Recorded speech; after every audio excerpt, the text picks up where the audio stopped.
Mes chers collègues, récuser une information douteuse, remettre en cause le travail de certains journalistes, émettre des suspicions sur l'interprétation de l'actualité, c'est là la liberté de chacun. Dès lors, il ne faut pas tout amalgamer. Il doit être permis de penser différemment et même de mal penser.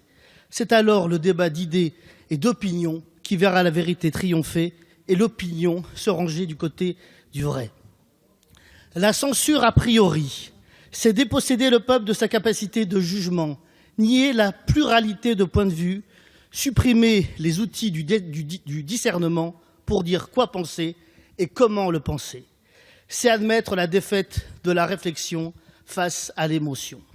J'en veux pour preuve l'affaire Théo, qui a vu la sanctification immédiate et irréfléchie d'un individu par la quasi-totalité de la classe politique et médiatique et la mise au pilori de fonctionnaires de police.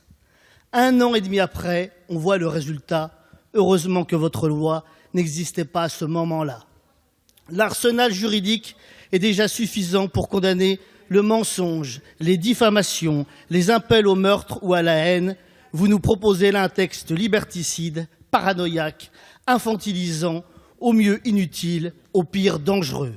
En matière de liberté, on est Voltaire, dont la fameuse citation défend la liberté d'exprimer des idées contraires, ou alors on est Saint-Just, pour lequel il ne doit pas y avoir de liberté pour les ennemis de la liberté.